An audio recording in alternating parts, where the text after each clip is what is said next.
should be starting to stream right now. I'm just double checking a few things. So I'm feeling like we're going to play some Grim Dawn right now. I have Brad right here, and we're going to cover some crazy, crazy topics that Brad doesn't even know that I was going to bring up, although you probably could assume. We are? What? Yep, exactly. All right, so... cool. So, first off, Grim Dawn. I haven't streamed in a while because my last character, it was a challenge by the Grim Dawn community on Reddit, and they said, hey, do a no-class character. And I was like, okay, that's kind of cool. I might look into that. And I did it. I think I got to level... I don't even remember. It was a while ago. I think I got to level 50-something. And holy God, was it a slog. And it just wasn't fun. I mean, obviously it was a challenge. That's the point of it. But I think I died at one point, and I rage quit, and then I was like, you know what? I'm done with Grim Dawn until I'm not. And that's what happened. So... got back into Grim Dawn. I usually play Grim Dawn whenever I'm listening to a lot of podcasts or listening to a lot of news or YouTube or whatever. So I was just kind of playing and listening to a lot of stuff. And this is my character right now. So I have an Occultist Oathkeeper, which is a combo that I don't think I've ever tried, or if I have, it's been a while. I really like the Dreeg's Evil Eye. I really enjoy it. I think I might bump up to the Focus Gaze. But it's just a lot of fun. I think it's acid and poison is a difficult challenge to do. And then I'm going to go Oathkeeper and change a bunch of things to acid poison. But it's so far a lot of fun. And that's where I'm at right now. And anyway, Brad, how are you? How's life? Good. You know, helping my Gmod move stuff. So that's always fun. Very tiring. Okay. Very sweaty work. Especially, what's the temperature up in Boston? It's not so much the temperature. Humidity. It's the humidity. It's 85, but it feels like 91. Yeesh. Yeah. I'm sure so many people are like, that's not terrible, come on! It's not about the temperature, it's about the oppression from the moisture in the air. Okay. It's just feels like breathing soup. Delicious. Yeah. Except it's non-flavored soup. And how are your interviews going? That good, huh? Like to have them. Yeah. It's great. I like it here. Well, for those that don't know, Brad is trying to break into government. He's trying to become the president of the United States. It's a really hard job. What are you trying to do? What are you trying to get into? Just mostly the not legislative, the back end of it, like staffing. Have you ever tried running? I have worked on campaigns, and I would not like to do that. Don't want to be the face? No. Not very public-oriented. What if it was like the smallest, like a park committee, or like, you know, something really tiny? Yeah, I could. Yeah, well, park committees usually aren't elected. Usually it's an actual job, like you have to go and get hired to do. But usually they're only part-time. They kind of predicate that you have other sources of income and you're going to do it on the side. Mm-hmm. A lot of it's like that for small government, but it also depends on where you are. Like if you're in Boston, it's probably going to be a full-time position, but if you're somewhere in like backwoods or a smaller town, it's more than likely part-time, and it's like $5,000 a year. And it's just like compensation for driving to the meetings. Okay. I just realized I didn't have any audio on. Sorry. of the Grim Dawn, like not what we were talking about, but yeah. No, I saw you in the mid. Yeah. because the music will help, and the sounds of explodifying enemies will be great. But yeah, have you ever thought about like just picking up a bunch of those part-time jobs in the government and just trying to see if you can piece something together just to get some kind of income and reputation and connections? Yeah, but usually they only really allow you to run for one at a time. Otherwise, it's kind focus on this. Oh, and we're only going to pay you $1,000. Yeah. Well, they don't really do too much, especially in small communities. It's really like just going to a meeting once a month kind of thing. Sometimes you have other stuff you have to do, but it's not really as intensive as in either a big city or like a state representative. Yeah. So, not too bad, but not great, I guess. Are you watching the Twitch stream right now? I am. All right, I'm going to hover over this, and you read it for me, please. Whenever it updates, because I know you're like a second behind. Reputation bonus? Oh, wait. What does it say? I don't know. Oh, okay, you may have missed it. Oh, throw feces. Was it throw feces? It was throw feces. Why? This game has so many like funny shit. So there's this thing called soiled trousers that I'm showing right now. Of course, you're like a second behind, but yeah, soiled trousers. It gives vitality and poison damage and acid retaliation, and it has the ability throw feces. Nasty. Hey, if it's acid and poison damage, that's what I want. That's what this build's all about. Hey, if it works, it works. It's kind of gross. So, the reason why I wanted to jump on Grim Dawn and just kind of talk through some things. Grim Dawn is like my I don't know, vibe. It's just, I don't play it because I want to be like the best at it. I play it because I just want to get lost and just not think about anything but think about things, if that makes sense. It's kind of like Skyrim as well. I play a lot of Skyrim. Not anymore, but because it just takes so long for it to load. But Grim Dawn is like that for me. But anywho, point is, so I watched the whole UAP hearing 3 times through. Yeah. And full disclosure, my PhD is in molecular genetics biology. So although I haven't graduated yet, I'd like to think that I have a decent understanding of biology and evolution and all that sort of thing.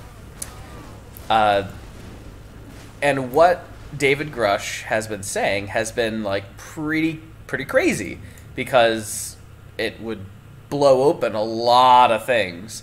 And the thing is that he did so at a hearing where he was under oath.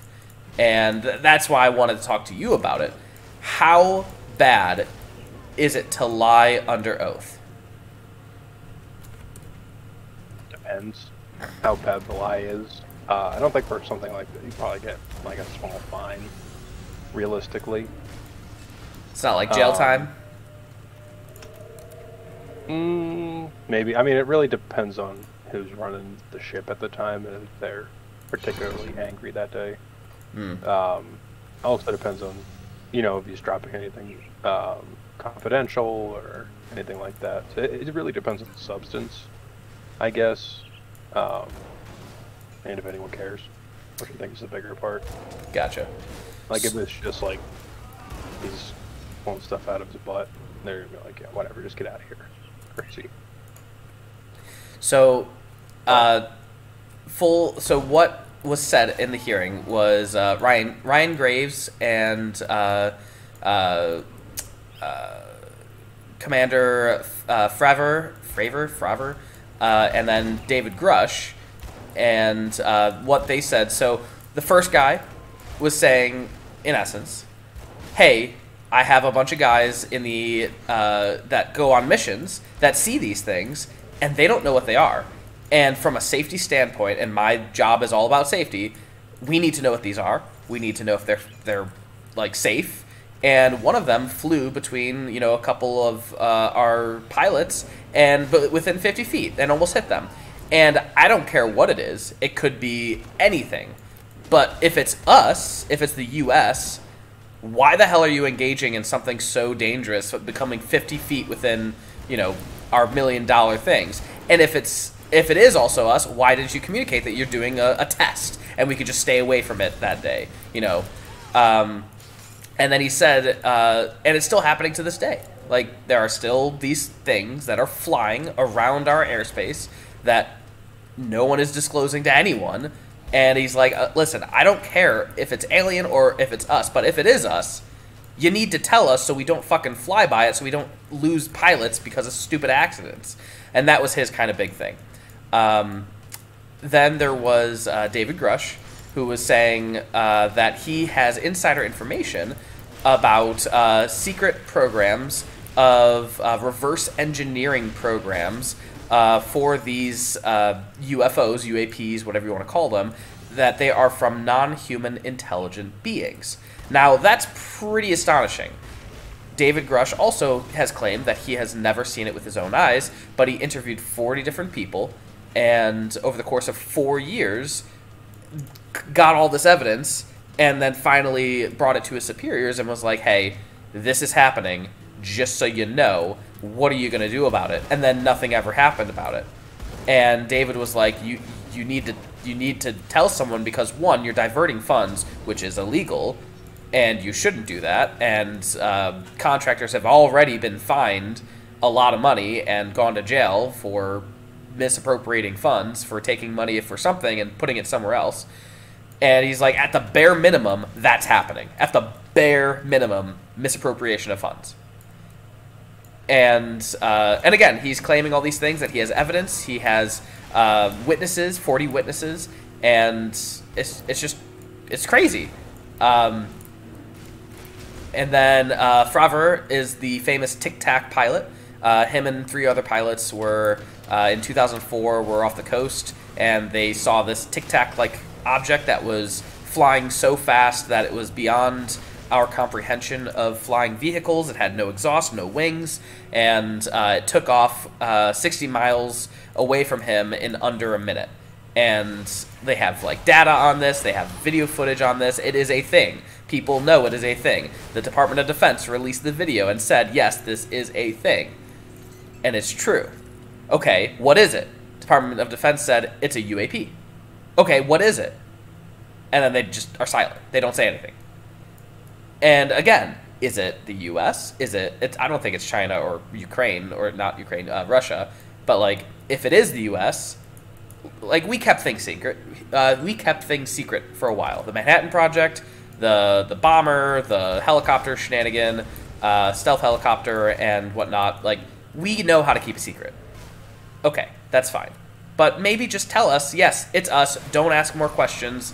We put money into this program, but no one's saying anything. And that's when David Grush was like, okay, I'm going to raise the whistle because I'm asking questions, and people don't like me asking questions. They are retaliating against me, whether that's verbally or physically, or taking away his title or taking away his clearance or whatever. They retaliated against him, and that's when he said, all right, I'm blowing the whistle because of the new law that passed in 2022, I believe. And that's where we're at. And so then we had the hearing, and that's what happened. So, pretty crazy stuff. Brad, initial thoughts? I think it's a crackpot. Really? Yeah, I mean, it may or may not be true, but at the same time, there's a story of when the SR-71 Blackbird was being developed, and they were trying to keep it secret. They had the pilots dress up in gorilla costumes and smoke cigars, so that if anyone ever saw it, they'd be like, yeah, I saw a gorilla flying a plane. So, really? Is that a thing? Yeah. That's pretty funny. It's really funny. But, I mean, like, I don't know. I feel like he's a pretty low-level guy, and I don't know.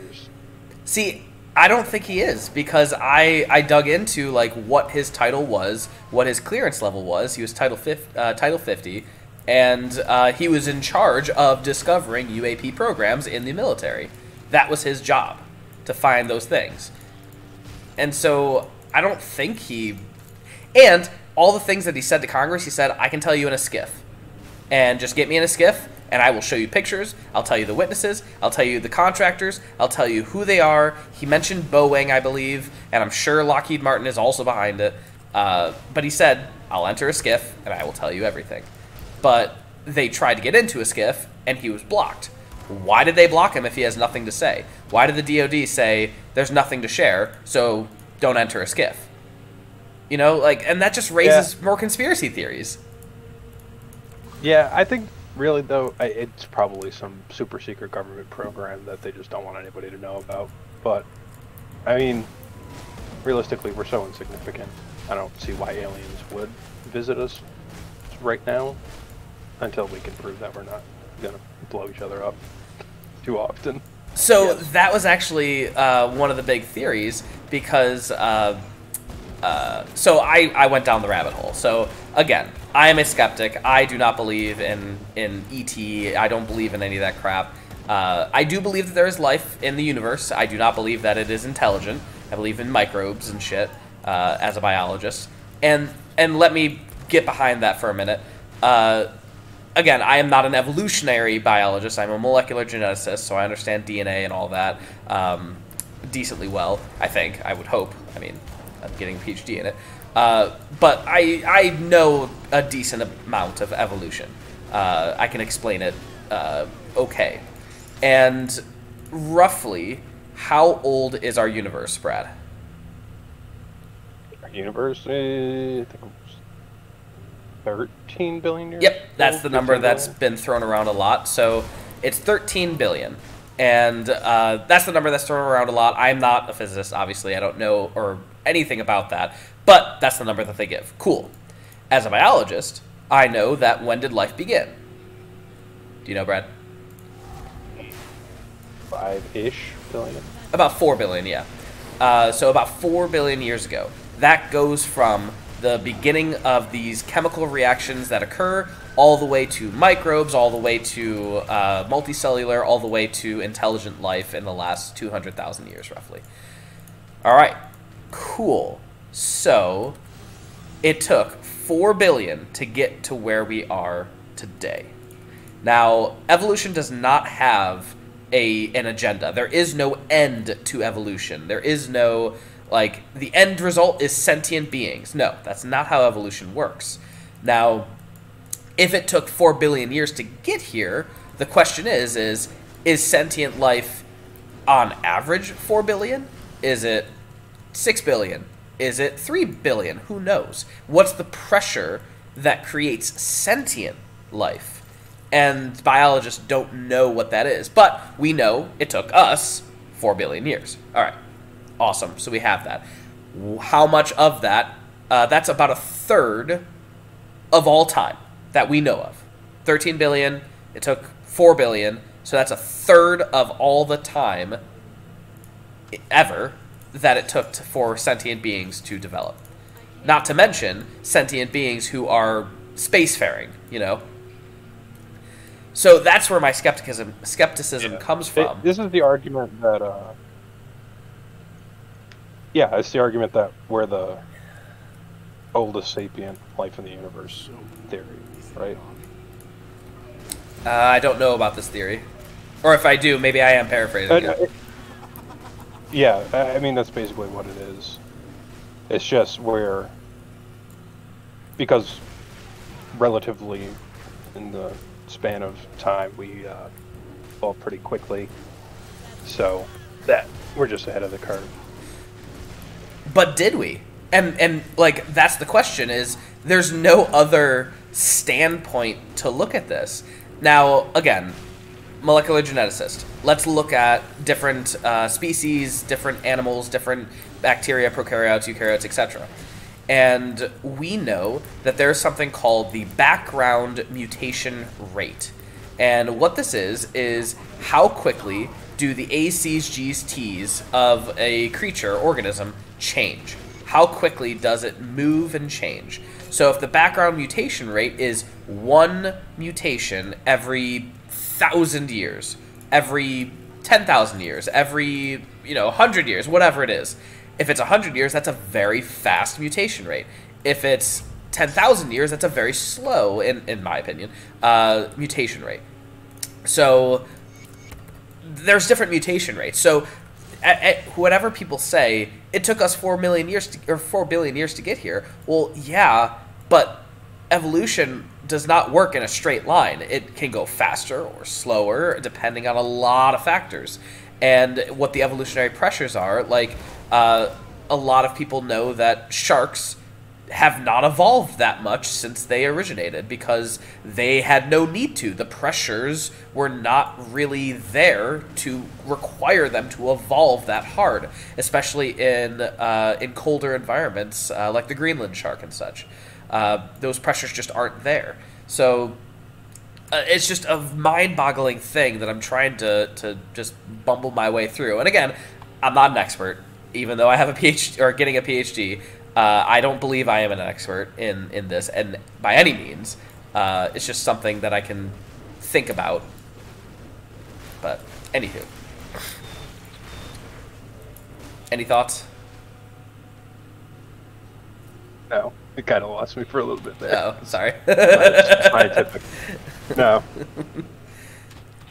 It's fine. It's just, yeah, I mean, I do like the theory that we're kind of the first sentient life to do enough to search out. Because it does take a long time. And that's assuming everything goes correctly. And something doesn't happen and everybody gets wiped off. I don't know where.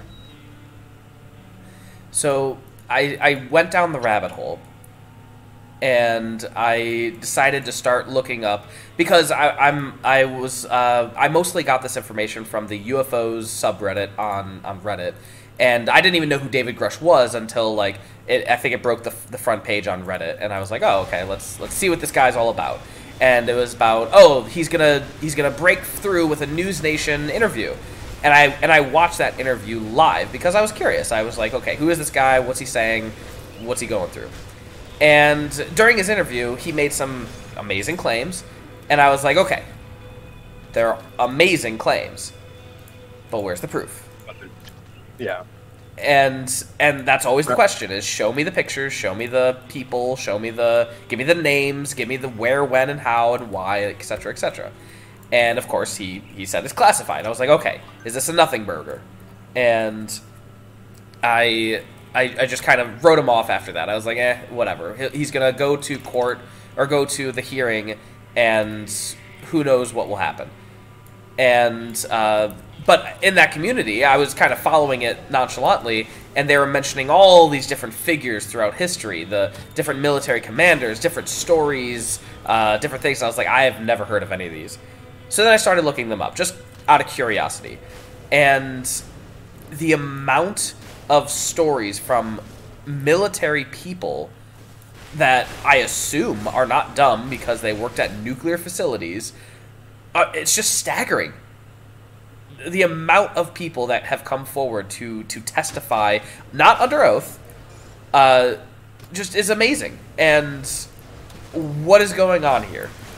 Did they all see something that was complete falsehood? Was it all a red herring that the Department of Defense just wants to see who talks? And that was another skepticism theory is they put a number out there and they say don't tell anyone about this number, and they wait and see, and they can track who said that number because they gave different numbers to everyone. So if they find out that 1102357 comes out, they know, oh yeah, Jerry over in security is the one who leaked that one because that was his number. You know what I mean? Like tests like that. Yeah. And that was one of the skepticism theories. And I was like, okay, and it's just crazy. I don't even know what to think anymore. Who is lying? I don't know. I a lot of questions. Have you heard of the nuclear silo happening back in the 60s and 70s? Is it the one where they were using a nuke to shoot something out of it? So That the one. UFO comes by this nuclear silo in the desert, beams a light. The security guard's freaking out, calls downstairs like 60 feet or however deep they are, and was like, dude, what the fuck is going on? And the guy down below is like, yeah, what the fuck is going on? All our systems are breaking down. They're turning off the nukes. Whatever is happening, they are turning off the nukes. And they're decommissioning them. And they call it no-go or no-fly or whatever it's called. And the guy was like, it was like nothing I've ever seen before. Why did our systems fail when they shouldn't have failed? And later down the road, while that individual was in the force, the military, another dude mentioned that like this happened to them as well, and he was like, "Oh, you were on Echo Base?" And the guy was like, "Oh no, this happened on a different base, but in March of whatever year." And he goes, "Wait, this happened within 6 months of mine. It happened the same thing happened to me."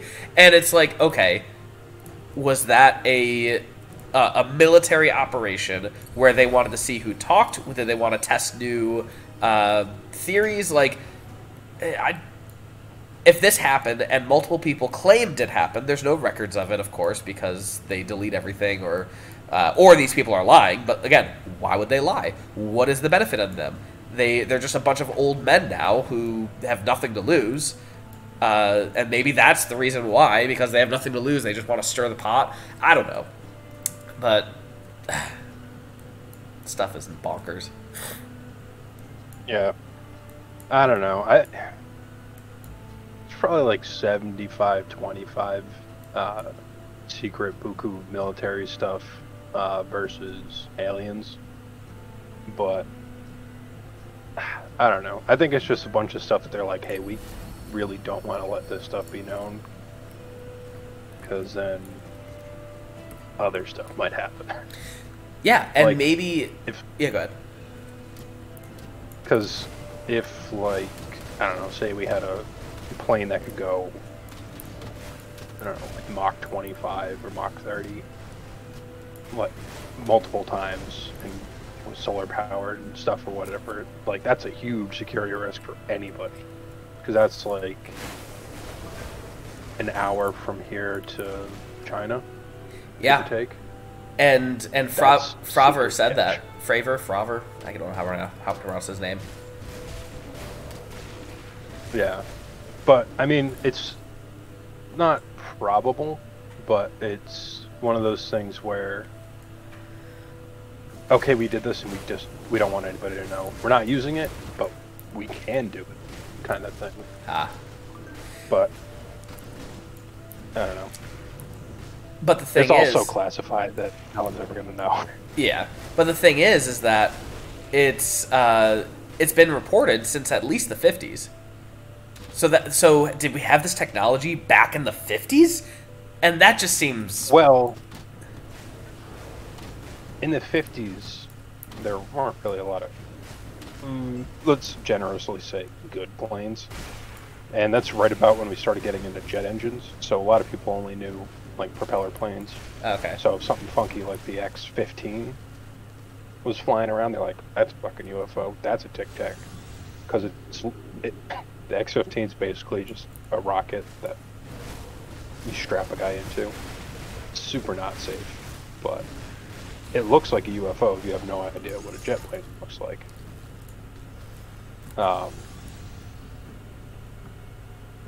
And I don't want to know what a runaway military budget can produce if you don't have prying eyes looking into it. So that's where the truth comes in. And I think that, again, at the bare minimum, what Grush is saying is that there is at least misappropriation of funds. Bare minimum. And I 100% agree with that because it's been proven already. Like, people have gone to jail, people have gotten fined. This has been a thing. So that's the bare minimum of what is happening, in my opinion. Are his other claims true? I have no fucking clue. I don't think so, just because again, as a biologist, it does not comprehend. It does not make sense to me. Yeah. Yeah, I think it's interesting. I think we're going to learn a decent amount either way. Selfishly, I very much hope it's aliens. You hope it's That's aliens? way cooler. It would be really cool. Way cooler. It would be very cool, but terrifying at the same time. Well, if it's aliens, we have the government's been doing shady stuff either with them for or forever. With the stuff that they, that they yoinked from them. So, I don't know. It'll be interesting either way. And I fully understand why Grush is going through like legal means of the hearings. Like they only just approved the Whistleblower Act recently, like in 2002 or 2022. And I appreciate that he's going through those and being safe about it. But goddamn, do I just want him to just like release it all on the internet, just let it go. But then, I just want him to pull like a folder out, just like these are the pictures of the aliens. But like, what if he did that during the hearing? Now, granted, he would go to jail, but I feel like everyone would fucking protect him. But look at Snowden, look at all the other whistleblowers. Well, Snowden's a little bit different because he didn't exactly do it for the right reasons. Yeah. Well, he did do it. Him and Julian Assange are just... Yeah. What they did, yeah, great. Thank you, but they're also a fucking asshole. Like, because, like, oh yeah, you released a bunch of stuff, but then you didn't, like, redact names. So now everybody knows everything about these people and essentially doxed them or got them killed, either intentionally or not. Just based on, like, I think Snowden had some spy information. I can't remember exactly. If they didn't get those guys out, they're probably dead or in jail somewhere. Mm-hmm. But yeah, I get why he's going through all the legal stuff, because he wants it to be as public as possible through the most legal way as possible, because it makes it so much more credible. And I get that, but I just want... And he's like, if I tell you I'll go to jail, I'm like, just take the dive, dude. Take the dive and just... we will protect you. I feel like something like that, if it's like, oh, I'm gonna go to jail for something like this, it's like, probably, but also at the same time, probably not. If you did it and were proven right, then you probably wouldn't go to jail.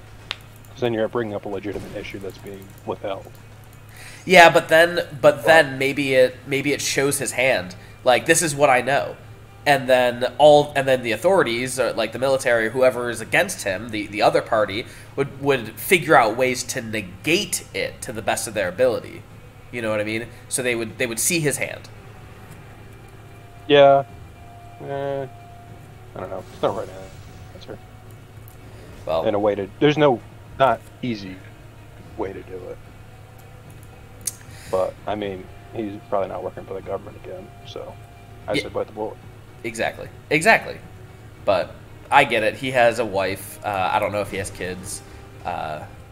And doing it this way is a nice, slow, like, allows, if it is aliens or extraterrestrial beings or whatever, it's a nice slow drip for people to slowly digest and, like, come to terms with it, not have an existential crisis, which I'm sure will happen if it happens.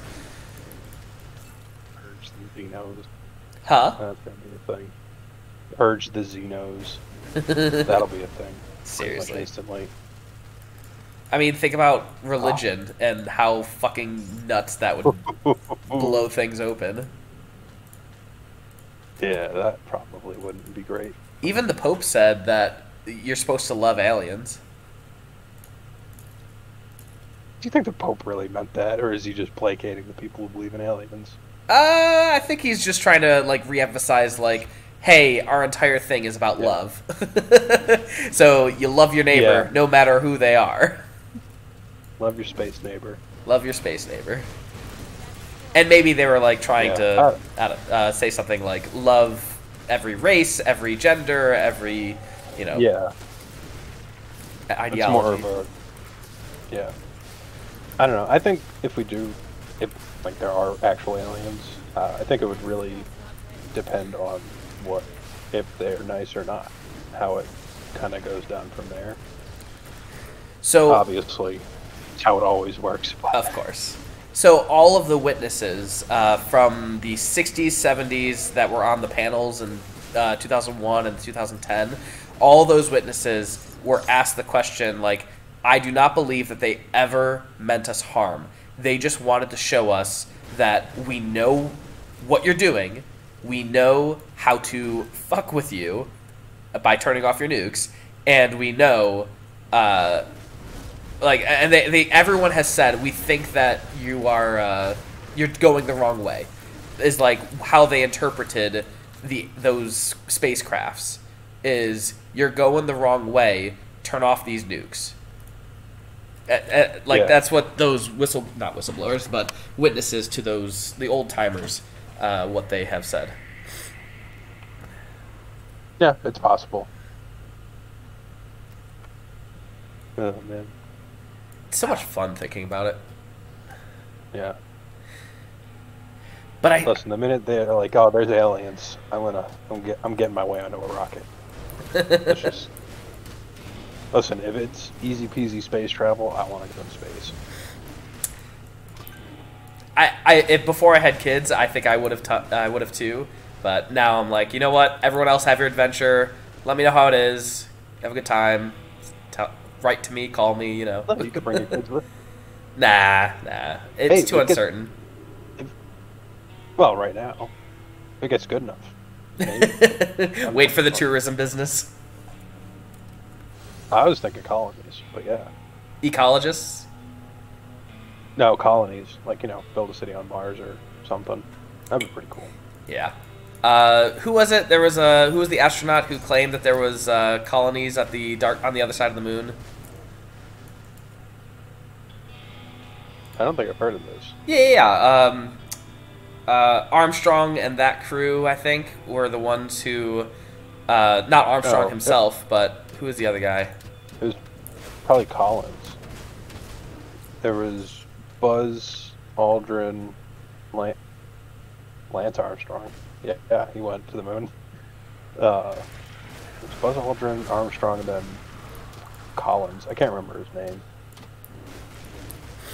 His first name, but I didn't know that. I remember hearing a story about Collins saying, if you had any balls, you'd scream and cut off your mic once you got out of the lander. What? Yeah. Just to fuck with scream, them? Like, oh my god, what? Yeah, like, oh my god, what is that? And then just flip off your mic. That would have been really funny. Yeah, that would have been terrifying for the people back home. Yeah. That would have been worth a court-martial, I think. Yeah, don't get back on that rocket. You're not coming home. Yeah. Just for that. Yeah, guys, I'm just gonna stay here for 5-6 years till they come get me. That'd be really funny though. If I could do it all. If I had a time machine, I would totally try to convince them to do that. All right. So, what do you think's going to happen with the hearings from here on? I don't really think anything's going to come out of it, just because nothing ever has. Yeah. And I think it's like such high level stuff anyway that even if he is right, they're just going to be like, what's he talking about? What do you mean the shredder's broken? No, we didn't use it all at all. I don't know, it's broken for misuse. Definitely not a huge pile of burned papers. See, I because of the quickness of the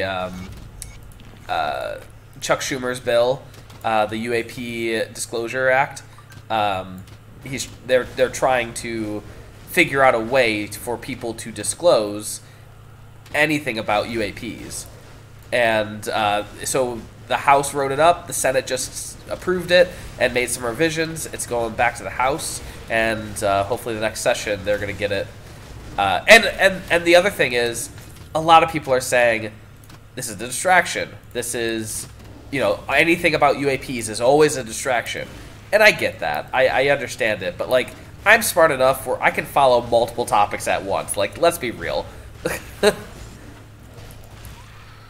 It very well could be. But, I mean, there's a lot of distractions going on if that's the case. Yeah, exactly. Like, there's a lot going on.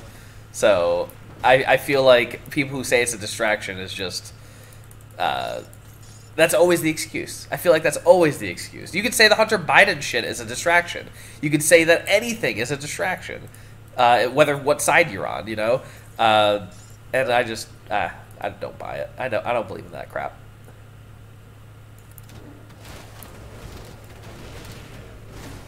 Yeah. What do you think? Apparently Hunter Biden's hung. What? Yeah. Apparently he's got like a massive schlong. Allegedly. I have no idea. Didn't you see what's her face? Put it up there. Putting it up there in Congress, yeah. His dick is so big, I need Congress to see it. This is impressive. And so weird. Biden's like, that's my boy. He got it from me. Oh, gosh. Ugh. Gross. Anyway. Funny, but gross. Yeah, absolutely. Yeah. So I have an acquaintance who works at the White House, and it was through a bachelor party, and we have like this thread, this group chat. We haven't talked in God knows how long, but I was very tempted to text the group and be like, all right, I know it's your cocaine, so like tell us the truth. But I didn't want to get him in trouble because apparently everything is like super. Yes. So yeah. I voted against that. All right, who left the blow on the table? I know you work long hours, but you know you sometimes just need that extra little bit man. when coffee won't do it. Yeah, they were like, "Oh, cocaine was found in the White House," and I was like, "The first time that it's been said that it was found in the White House." I know you all work long hours. Come on. Yeah. Like, take it. Apparently, a lot of people do cocaine.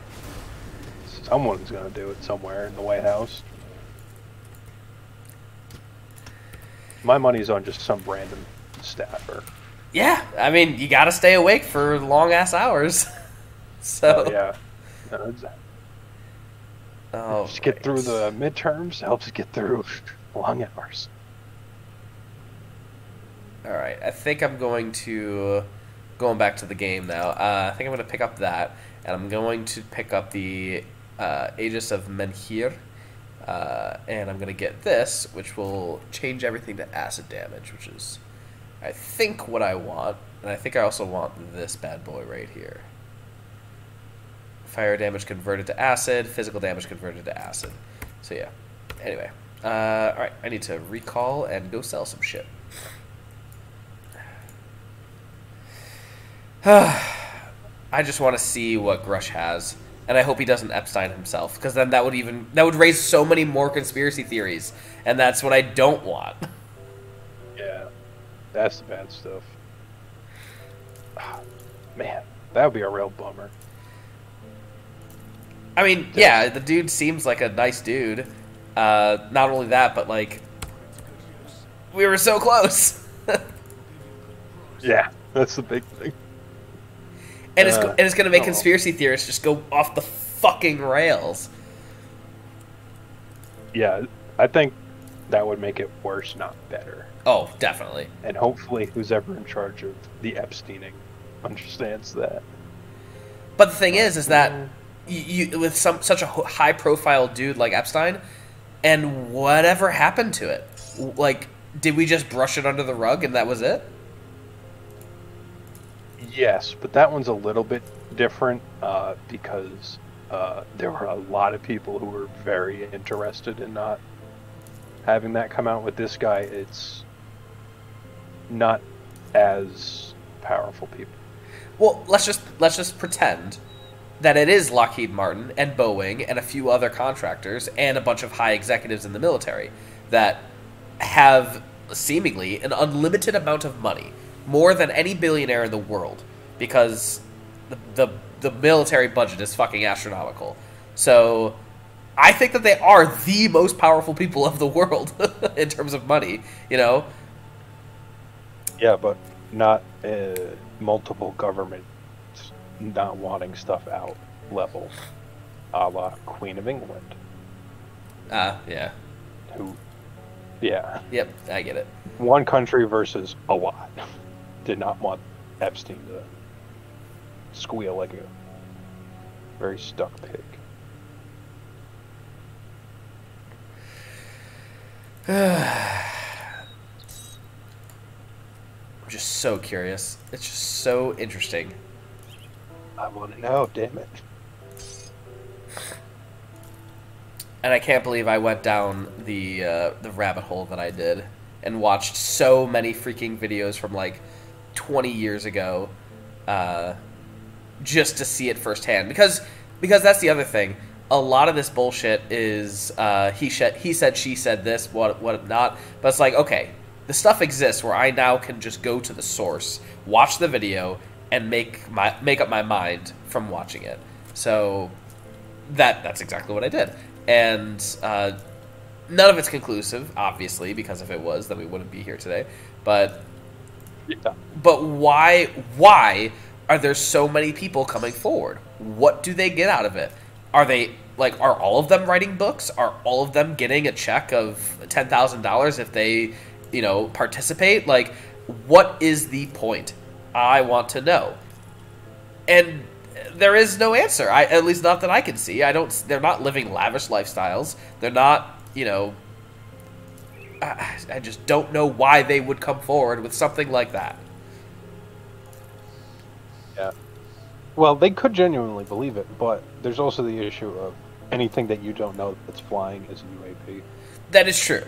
Yes. So it could literally just be it was like a quick glance and they're like, I don't know what that was, and it moved weird shit, because it probably did move weird. But it could just be like some funky test of something. Not necessarily mean anything, or it could be something, but we only got a quick glance at it. You have no idea. Unfortunately. So, let's play a little bit devil's advocate.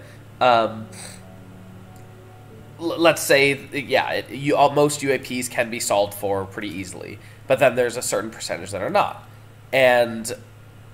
But now we supposedly have data on these things, like the Tic Tac video. We saw what he saw. We saw the video, and we watched it go off screen, and according to their radar data, it was 60 miles away in less than a minute.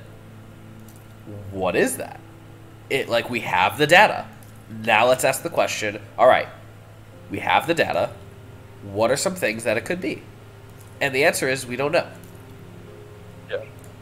Well, 60 miles in under a minute is just over 600 miles an hour. That's pretty doable on a plane. No, it's 1,200, I believe. Is it 1,200? Let me do some less doable. Pulling up internet. 60 miles in 1 minute. Pace. In 1 minute. Pace.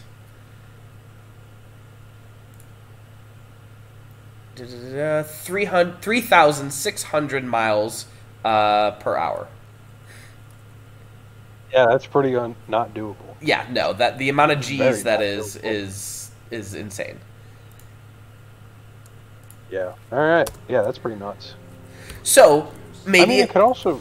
Yeah, go ahead. It's very not probable that's us, but I have no idea what that could be. But it could be, if it is something man-made, it's definitely not crewed by a person. Oh yeah, because So that's how you unless we somehow figured mush. out how to displace gravity or displace G-force, like in some way. Come, friend. Right to business. Yeah. Nobody. That's how you turn something to mush. And Commander Favor even said, we did the math on that, and the amount of energy that would require it to do that would, in essence, power New York City for like a year or two. Like just that one maneuver, the amount of energy would power New York City.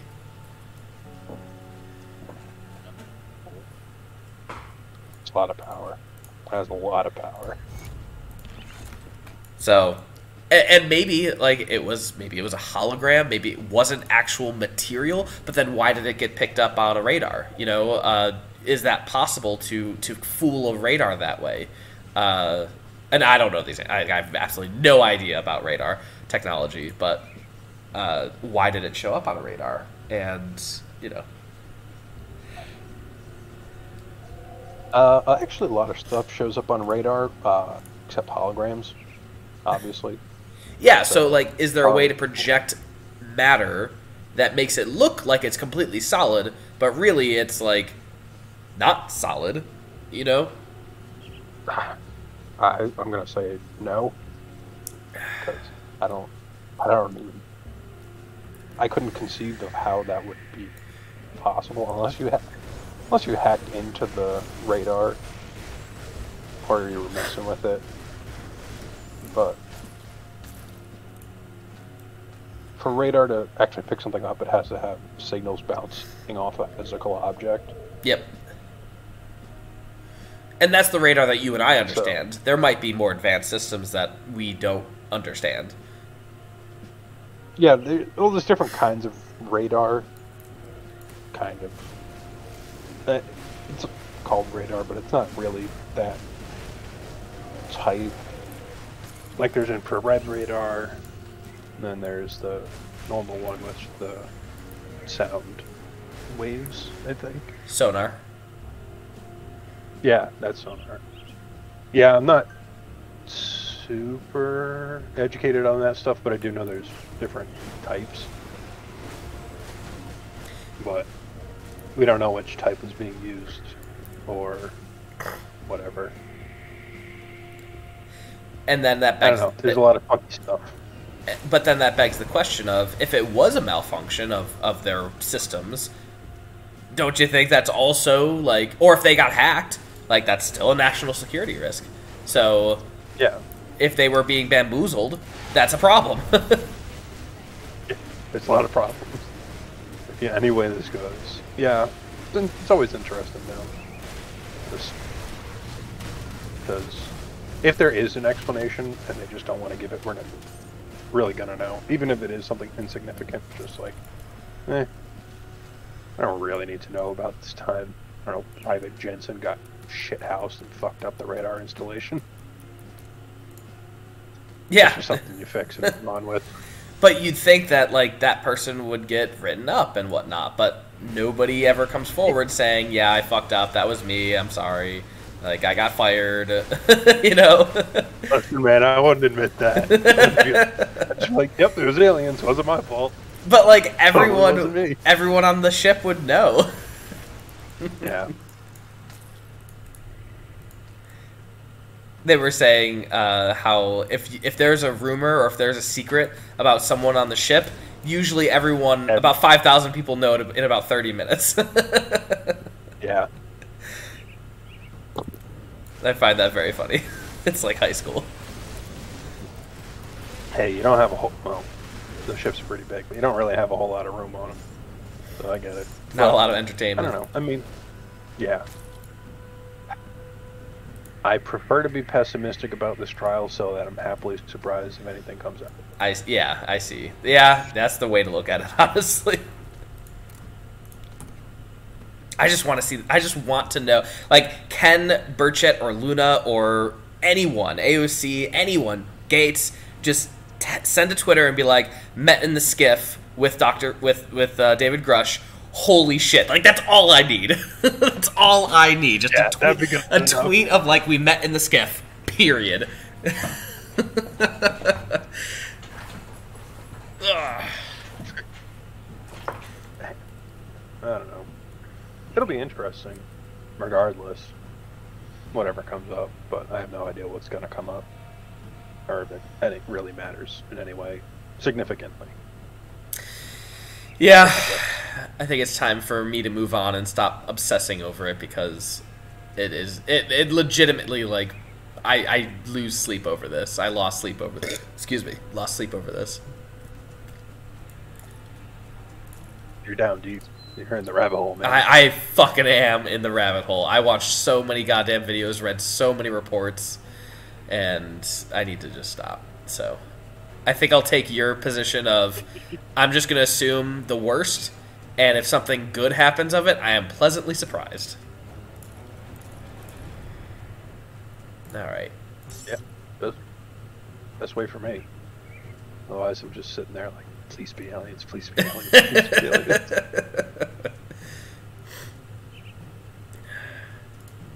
So let's play a game. Let's pretend that it's definitely not aliens. 100% not aliens, and we've just had this technology. All right. So we've had this technology. What? Why are we not colonizing space if we have this stuff? Yeah. But what would you use the tech first for? That obviously produced a shit ton of energy with no exhaust, because that's what the Tic Tac showed. It produced this energy it produced this, was able to make it go from 0 to 60 miles away in less than a minute, which is a lot of energy. What would you use that energy source for?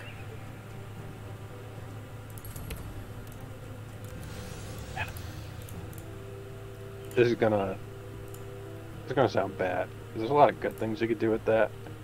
But I would create orbital station to make space travel easier. So the hardest part is getting it off the ground and into orbit. Okay. So we have a space station a just spot. to do there.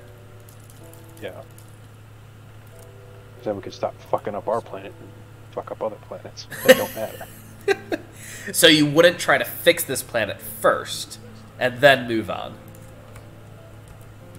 Well, that's the first thing I would do with it, assuming that it's not a one-time use thing. Then probably solve energy stuff, like stop dependence on fossil fuels. Probably wouldn't even have to do windmills or anything else. You just make a bunch of those. Yeah, like harness space matter time itself.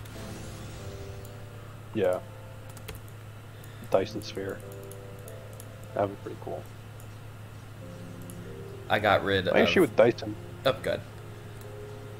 My biggest issue with Dyson spheres is depending on the star that it's around, eventually it's not going to work because the sun's going to... or the star's going to expand. But, like, that will take That's such a long-ass time. Like, yeah, that's true, but I'm okay with that. Like, if we build it and it takes us 1,000 years, we got, like, several billion years to go. Yeah, we got time. And it's not like we don't have to make the whole sphere. We could make just, like, a panel. And just every 2 years make another panel. And just keep on going as much as we need. Yeah. I don't know. It just kind of irked me because it's like... Because you might be building it on, like, an older star anyway. And it's like, yeah, we're going to get, like, 100 years out of this. Let's go find another star. We don't need that one. I heard Beetlejuice is burning hot. Yeah, like... There's a lot of stars. Why you choose the one that's going to blow up soon? Relatively soon. Because obviously if you're building something like that, you expect to be around for a while. Like, yeah. That's not like we'll just throw it up because we can. Yeah, that solar system better have a lot of resources. I've played a lot of 4X games. Yeah. I played Stellaris. I know what I'm doing. Oh, Stellaris! Have you ever played Sins of a Solar Empire? I have not. I think it's also by the publisher that did Stellaris. Probably different development team, but I think it's published by the same people. It's fantastic. I highly recommend it, but man, does it get you into the weeds. Yeah. I think that's my biggest problem with Stellaris. Is after a while I'm just like, holy shit. I'm managing so much. Yeah, that's the same thing with, like, I think I played Galactic Civilization for a time, and I just never could get into it because it was just so in-depth. And I was like, I need, like, a PhD in this before I play this game because it's just absolutely crazy. I need 2,000 hours before I'm considered I can play the game and not be confused. Yeah, exactly. And I just did not want to put in that time. Yeah. I always play games like those in the lowest difficulty, and it's like, I got 4 hours to burn. Let's see how well I do this time. You take over one planet out of 50. Yeah. I have, like, I want to say like 100 hours in Stellaris. I've never won a war. I've always been clapped horrifically. I saw a post on, like, Twitter or Instagram, and it was something like, whenever I watch my girly show, my husband/boyfriend just kind of sits on the couch and plays his game, which is fine. You know, we both have our own hobbies, and I understand that. And we've done the same thing, for about, 4 years now. Whenever I watch my show, he's not interested, which is fine, and he does his thing. The other day, he finally got up from his computer and said, "I won." And I looked at him and said, "Oh, again?" And he goes, "No, that was the first time I've won at Stellaris. The entire game." He's been playing the same game for 4 years, the same instance, and he finally won. I was like, "Yep, I feel that." It is not an easy game.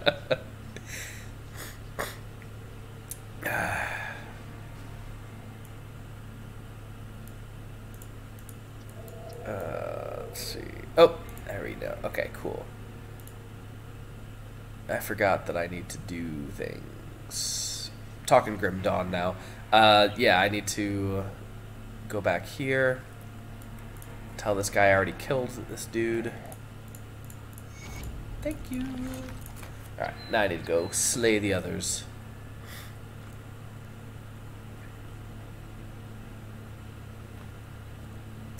I was talking with a colleague about the UAP hearings and stuff, and she goes, "Oh yeah, my dad has a UFO story." I'm like, "Tell me more." And she goes, "Well, he was flying.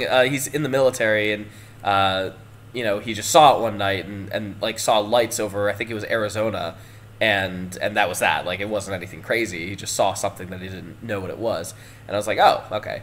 And she was like, "Oh yeah, but my grandpa, apparently he has a lot of stories to tell." I'm like, "Okay." And she was like, "He never spoke to me about him." I was like, "Ah." But he's alive in Texas. I was like, we're taking a road trip to Texas.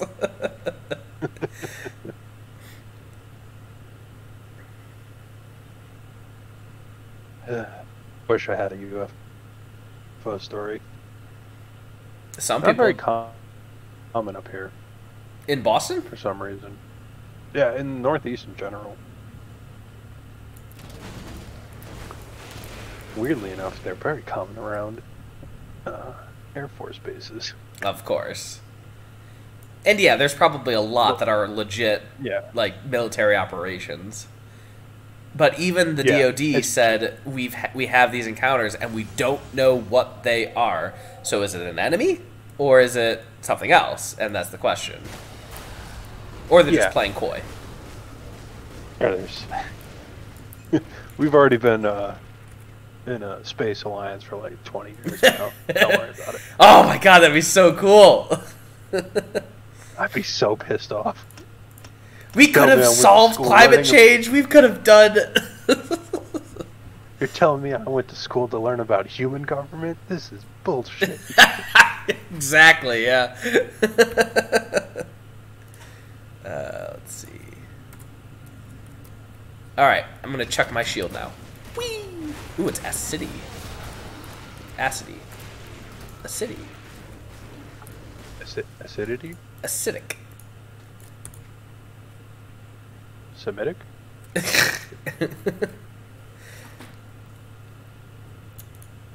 Alright. There's not many skills in this game that are acid/poison, so that was like one of them, and I don't even think I like it. It doesn't do that much damage. It doesn't. It's more of a. What is it? Let me see. Let me read this. What does it do? Affects up to 2 targets, physical damage, acid damage, and it taunts and stuns them. Does an extra person and crit damage, and then it adds retaliation to the damage. Total damage modified by -6. What? And then it changes everything to acid damage, from fire to acid. I might get rid of it. I'm not like it, because you can't stun like a hero or a boss monster. So like, why do I even have this? So I might just get rid of it.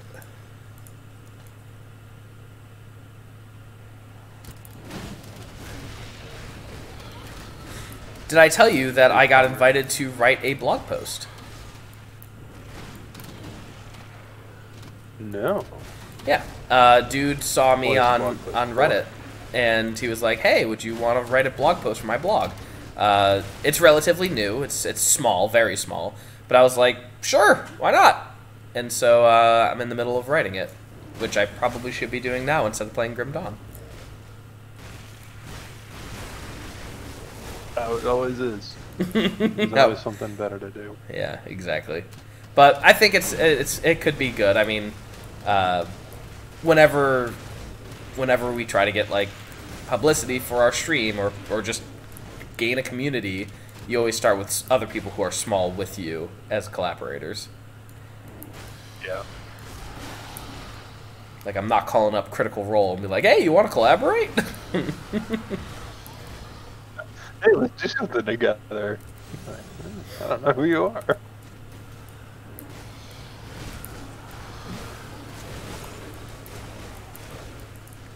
Alright.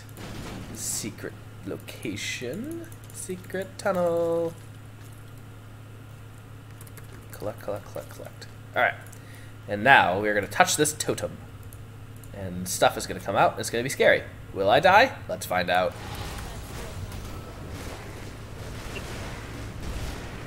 It's always a good way to look at it. I guess. didn't die. Hooray! Alright, let's see what we got. Anything good?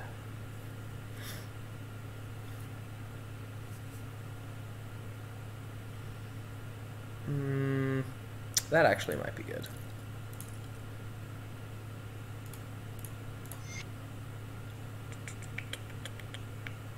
Have you played that game that I watched you stream that one time again? Yes, actually. I've been playing it on my own, though. I did better this time. And you didn't stream it, so it didn't happen. I still have the save file. I'm not doing well now. I went too fast.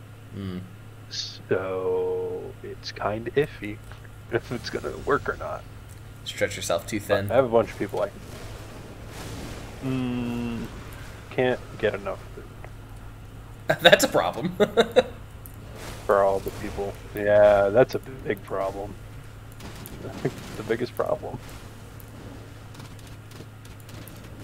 But, you know, I have a lot set up, so it's not a big deal if most of them bite the dust. It's a big deal if they all die, but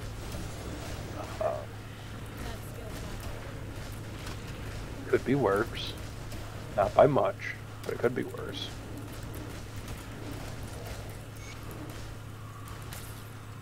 But it is fun. It's a weird real-time strategy, yet at the same time also like a city builder.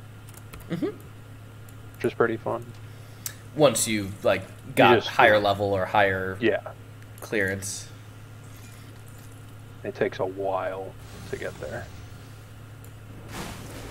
Once you're there, it's fun.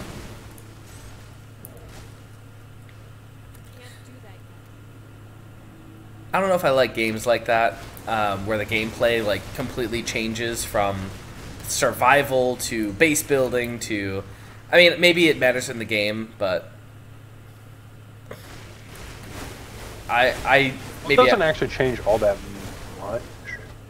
Like, you still do everything else. Like, it's all same core kind of thing. It's just... it adds another layer of stuff to do, I guess. Adds another layer of responsibility. Okay. Would be a better...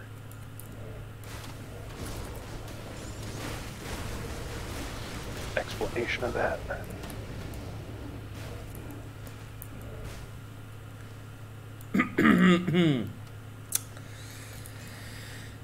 So, my mother-in-law is in town, and my parents are visiting Sunday, Monday, and Tuesday. Yeah.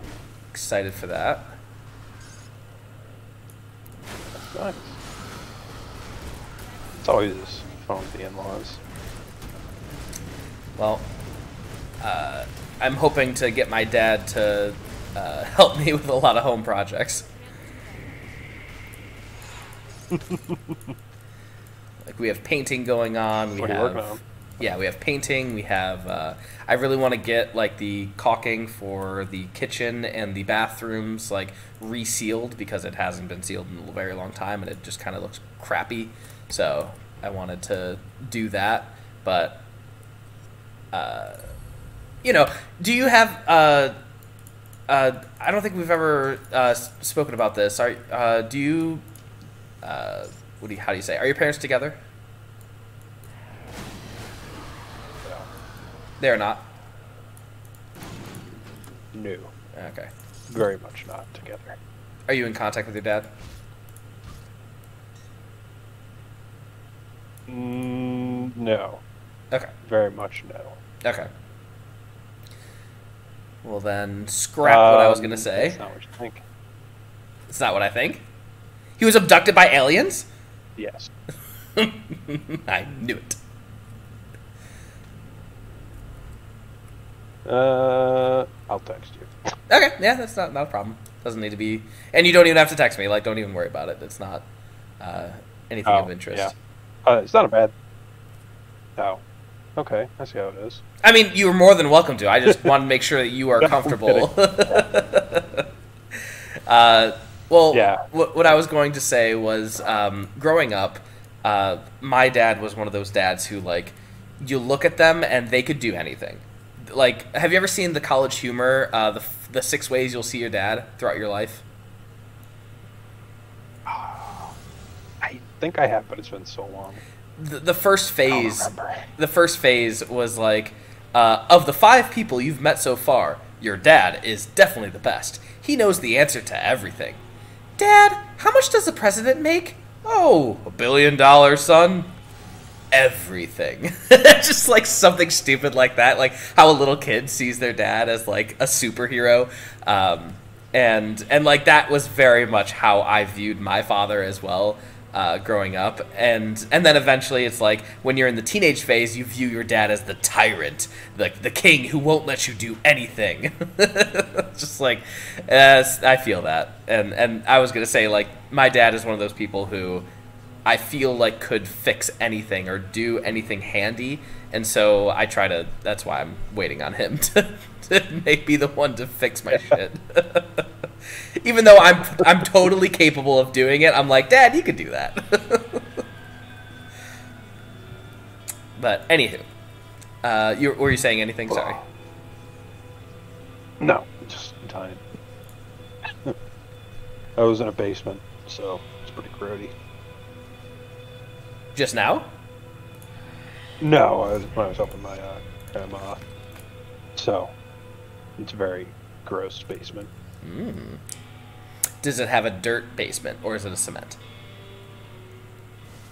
It's cement. It's just old. Mm. So, it's the old basement, not like new dank. It's not like a dank new basement, it's a dank old basement. Yep, I get it. Back in college, we would go to frat parties Which, if anyone's listening, please do not go to frat parties. They're terrible. At least my experience were terrible every single time. In Buffalo, New York, and we would go down like Lisbon Avenue and Winspear and things like that. And some of the houses, most of them, they had like a slab, concrete slab. But one of the houses that I went to, it was not a concrete slab. It was legit dirt, and I was like, this basement probably hasn't been upgraded in like 100 years. Like, it's never been worked on ever, and I'm standing on dirt, on fresh, not fresh, on old, just dirt that people have been stepping on for God knows how long.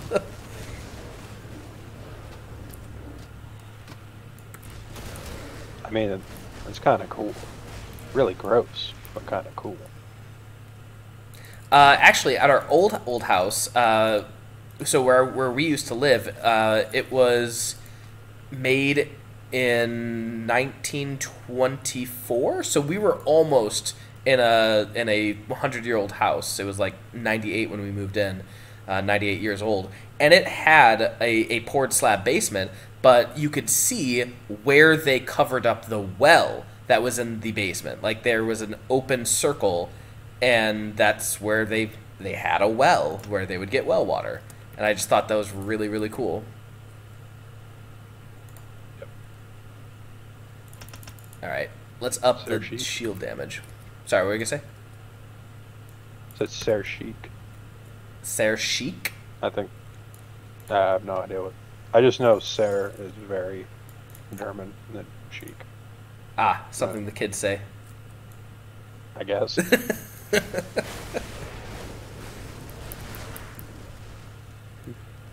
Not even sure I said anything that meant anything. All right. Any Germans out there, let us know. Or speak German. Well, no, chic is American vernacular. It's very chic. Yeah, exactly. Didn't you visit Germany? Yes. I think I remember this. It wasn't when I've known you, is it? No. Okay. Before then. Still haven't spoken to Dan about his escapade in Germany. He's probably very sleepy. Nah, he had a week. I would be. Yeah. It's not enough. I can tell you that. I think when Aaron and I got back, my wife and I got back from Europe, we did a 10-day cruise all around Europe for our honeymoon, and which was awesome, by the way. I highly recommend it. It was the best way to see so many things in such a short amount of time, because you just sleep and you'd arrive at a new city. Like, that's how awesome it was. Anyway, so when we got back, I refused to have jet lag for a long time. So I just said, you know what? I'm going to stay awake all day, and I'm going to go to bed at 9 p.m., and I'm going to wake up at my normal time that I normally wake up. And I think it took me maybe a day and a half to 2 days to just get back into it, and then I was solid. Erin, my wife, did not follow this and decided to just sleep whenever she was sleepy and wake up whenever she wanted to wake up. And she was waking up at like 3 a.m. on random ass days, and I'm like, okay, you need to just force yourself through it so that you don't. The bullet. Yeah. Yeah. Because I hate jet lag. Fun. It's always. It's just. I don't want to say inconvenient. It's just awful. Always consistently awful. And I don't even think it was that bad when I got back from Europe. It was actually pretty easy. When I was working in Seattle and would make the trip from Seattle to Louisville to Seattle, that was brutal because it was exactly 3 hours. And so, like, I don't know, I feel like it was almost worse than just adjusting to a 10-hour shift. Yeah, at least with like a 10-hour, like it's so different that there's. you can more easily get around it, but you can't do that if it's like, I know, like just a little bit off just makes it so much worse. Mm-hmm.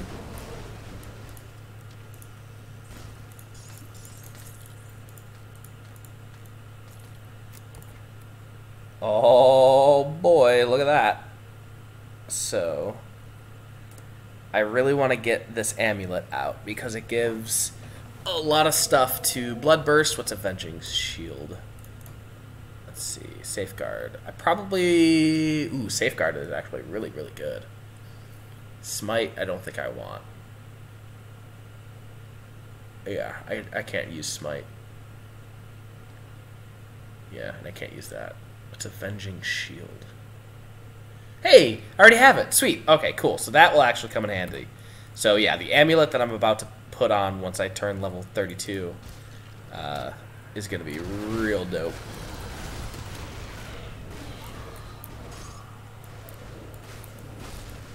So, have you looked at any epic level stuff recently? I would like to say yes, but that would be lying. Brad, how am I going to get you to do your homework? No, I haven't. We can play every week. Oh, was that a shot?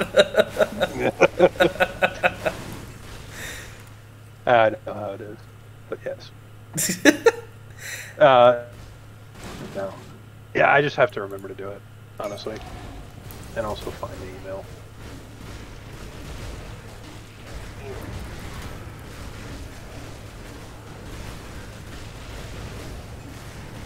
It's chaos. Oh my god, I'm gonna die. Are you on permadeath? Yes. I always play this game on permadeath because there's no other way to play. And I didn't gain a level. What the fuck?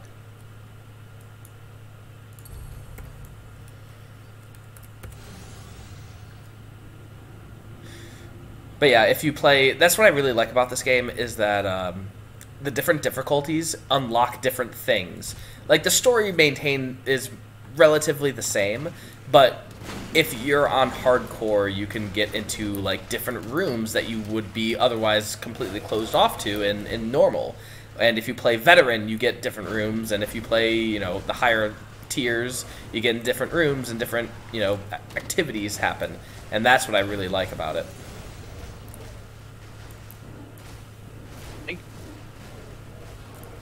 That was fun. I like when games have stuff like that, or it's a little bit different. It gives you different options and stuff instead of just, oh, it made it harder. Everything's going to take 25,000 more hits. And that's the other thing. When they make it quote-unquote harder, are they just increasing their health by a shit ton and decreasing your health by a shit ton? Like, that's not fun. In my opinion, at least. I want... It's just grind fest. Yeah, it's just a grind fest. And, like, I want... If it was Skyrim, for instance, and it was legendary, I want a dragon that has different ability, like, one extra ability. It just gives a little bit more variability to combat and shit, you know? Or, like, mages no longer use their run-of-the-mill fire bolts. They now use things like fireball and chain lightning and, like, crazy... Or fear on you. Like, that... Like, I've never seen in Skyrim a enemy NPC use fear or anything like that. It's part for the player character.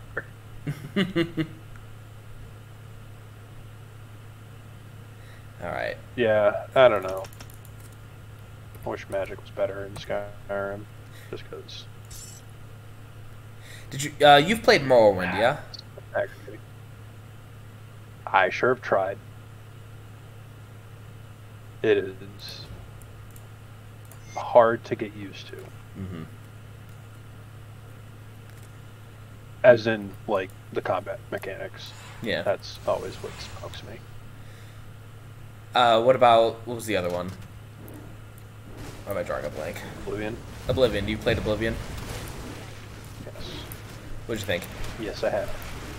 I enjoyed it. It does not look great, but I do enjoy it very much. All right, I'm pausing the Or the game. magic system, mildly.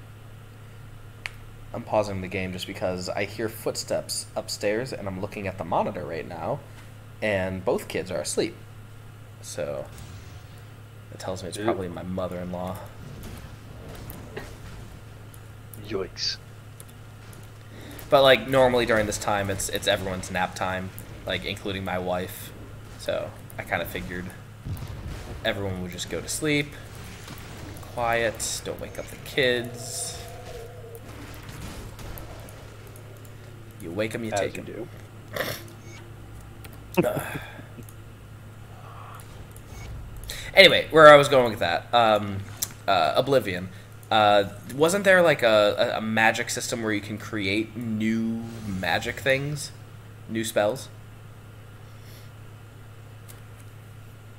Kind of. You could create different spells than what pre-made in the game, but you couldn't like make new effects. Like you could modify them. So like it would do more damage or heal you better or whatever. It would be like that kind of a system rather than just having you design a spell, because that would probably be unbelievably insane to have to code. Now, could you like take like a acid spray and a lightning chain and make it a chain acid or something like that? I don't remember, but I don't think so. Okay. I want to be wrong on that though, but I don't.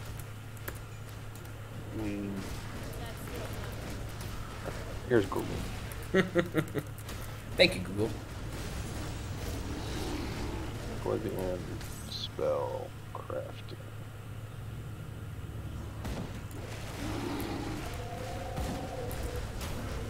Yes, you can combine multiple effects into a spell, optimize the strength of spells. Yeah. Yeah, so you could do weird, wacky shenanigans with it. Okay. See, why didn't they put that into Skyrim though? That skill's not right. Balancing. So what? Like by the end of the game, you're so unbalanced. Who cares? It's a single player game. Yeah, exactly. That's even better. Yeah. That was their actual reason, though. That's not like a shitty joke. Okay, so they The didn't. reason was balancing in a single player game. Yeah. Unless they had Yeah, plans Starfield's gonna be for it to be great. multiplayer. No. They're just. They. Another reason was they wanted to remove the quote spreadsheety aspects of the game, and I guess that's on the chopping block because you kind of have to That skill's not do some work. Yeah, I could see I that. don't know. They really dumbed it down. But on the other hand, it made Skyrim like a widespread, amazing game that everyone loves.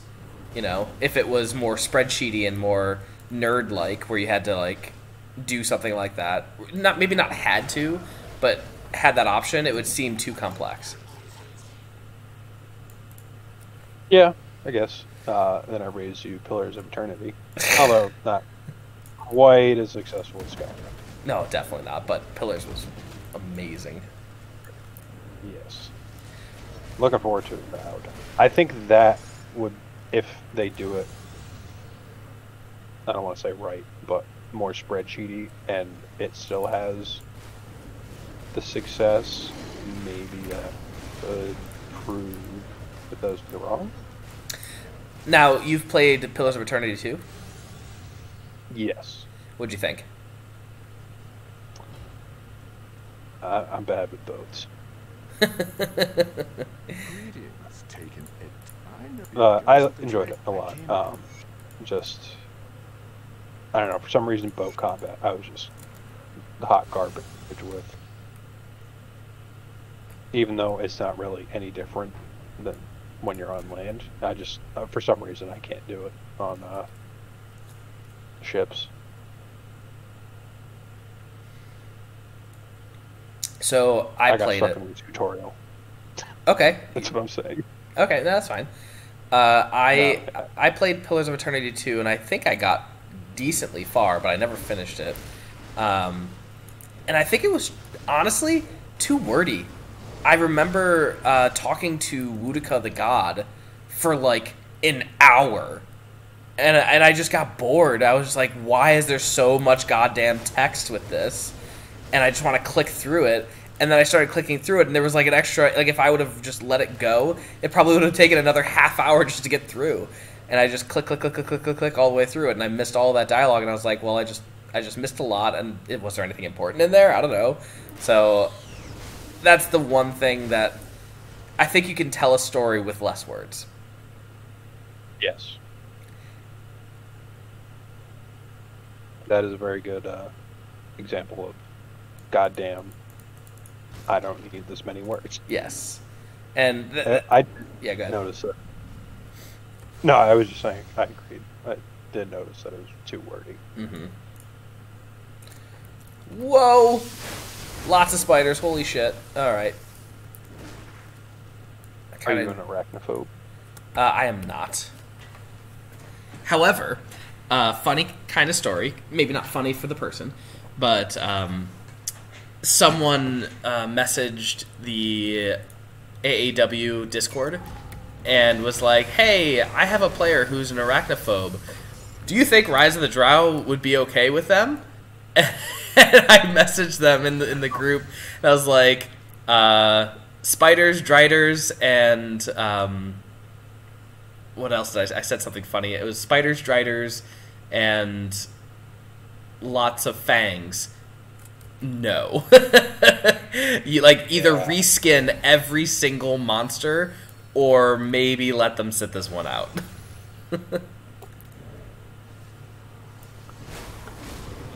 I do understand, like, arachnophobia, like, in video games, but not so much in, like, tabletop. Mm-hmm. Descriptions and Just such. because, yeah, it's, like, I get, like, seeing a spider, but, like, not really seeing a spider on tabletop. But that just could be because I'm not afraid of spiders. Mm-hmm. Are you afraid of anything? The ocean, famously. Now, why? What about it scares you? The depth. So, I think. thalassophilia is what it is? Yeah, I think so. Maybe. So, like looking down and not seeing the bottom and just seeing sun rays and just blue. Yes, but I also don't like it even when I can see the bottom. Oh, okay. I don't know. It's weird. It's definitely worse when I can't see the bottom. Now, let's say you're at the bottom and you're looking left, right, you know, behind you, forward, and whatnot. And it's just blue. It's just, you can't see anything. It's just blue and blue. Yeah. Do not like new. Now, That is. you look out and you just see cloud and cloud. And what if you think you begin seeing something? You see like a shadow moving and then it goes out of view. On land? In the ocean. Or You're underwater, snorkeling. That is Heart Attack City. Now, did that description increase your heart rate at all? No. Okay.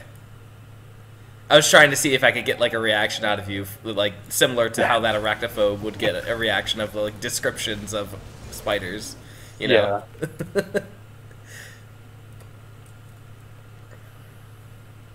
So No, it's definitely just because I don't really understand. Just because with the ocean, it's more of like a visual thing mhm. than just the fear of something. But I think it was Anne Frank's father said, or maybe I'm thinking of a movie about Anne Frank or whatnot, but I just remember him saying sometimes our imaginations are worse than the actual like thing itself. We shouldn't withhold information from our children because they'll just imagine something 10 times worse. Something along those lines. And I 100% believe that. Yeah. Well, no, that's not even the thing. Like, I still get the fear in, like, I get the reaction from video games, even if I know that, like in there. It's just like the depth thing. I don't know. It's a weird thing. So you'd never play Abzu? Okay, what is Abzu? Hold on. I'm gonna bring a thingy. Zoop. Look on the stream. Abzu, I think is what it's called. Yeah, that one.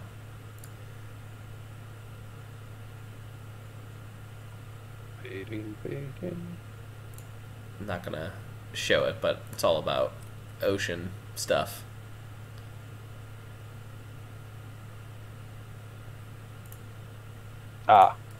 Yeah. No. When I was younger, we had a game for the Wii called Endless Ocean. Scuba diving game. Oh boy, let me tell you, that's a fun way to find out. You're afraid of the ocean. Better to find out while playing a game than actually at the ocean. Yeah, that is true. But yeah, did not like. Cool game, cool idea. It was just very. No thanks for me. Okay. So we got pretty far in this. Looks like we are going to gain one more level before I'm done. We've been streaming for about an hour and 30 minutes. We covered a lot of great topics. UAPs, our fears, some games. Not too much on D&D, shockingly enough. It wasn't a focus this time. That's okay. I guess. More interesting things. Surprisingly, somehow. Well, I'm just excited to see what happens at the hearings. Even if nothing happens, that's still interesting, and it's going to cause the conspiracy theory community to just go bonkers. Yes. Hooray! Gained a level. So how now that we Alright, let's level up. And I think I want more spirit. And yeah, let's just keep on keeping on upgrading this. Do I want that? Yeah, I'll just keep on upgrading that. Alright, well, I'm gonna exit, and thank you so much, Brad, for hanging out. I appreciate it. You're welcome. And I'm going It was to... fun. Enjoyed. Good. I'm going to stop the stream, but stay on anyway. Alright. Yeah, okay. See you guys.